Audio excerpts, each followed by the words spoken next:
Hey, what's going on YouTube? Pastor Matt back again with another daily dose of defense. So what I've talked about this past week has been the minimal facts in the case for the resurrection of Jesus. And the resurrection is so important to the Christian faith. As a matter of fact, Paul says it's the only thing that's absolutely important in the Christian faith. Paul writes in 1 Corinthians 15, he says, starting in verse 12, it says, "Now if Christ is preached that he has been raised from the dead, how do some among you say there is no resurrection of the dead? But if there is no resurrection of the dead, not even Christ has been raised. And if Christ has not been raised, then our preaching is in vain, your faith also is in vain."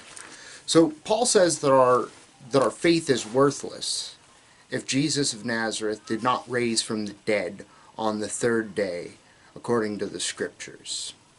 Now, what we've talked about are 6 facts that we can know about the resurrection that show us that the resurrection happened and that it was a real event.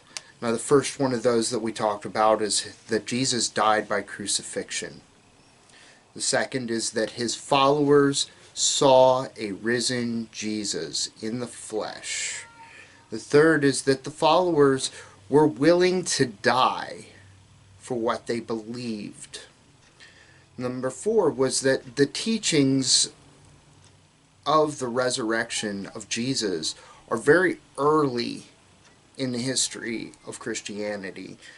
Coming to somewhere between 12 months and 3 years, we have this first creed, which means that it was taught before the creed.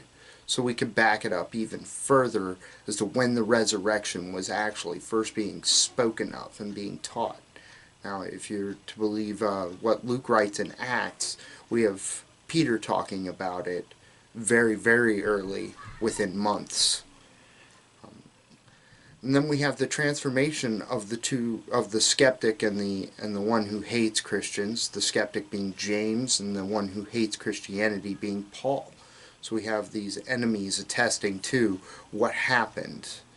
So when we combine those together in what Gary Habermas calls a minimal facts approach, we have to come up with one reason for all of this.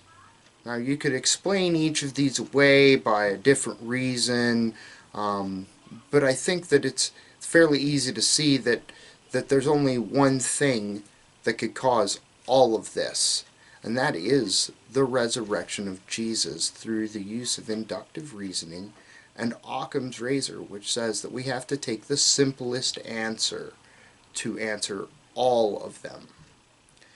Now, there's a 7th fact that I want to talk about real quick, and it's the least talked about of these, and that is that the tomb of Jesus was empty.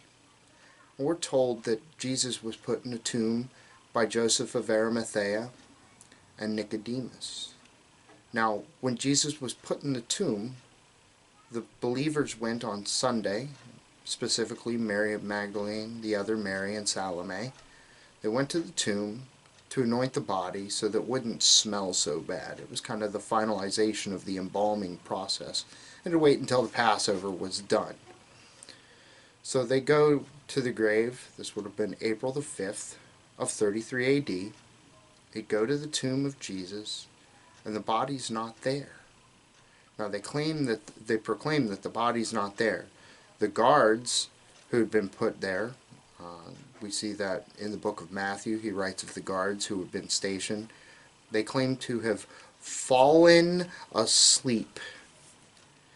And when they claim to have fallen asleep, that is when the disciples stole the body. Now, the disciples, we saw, were willing to die. How many would be willing to die for a lie?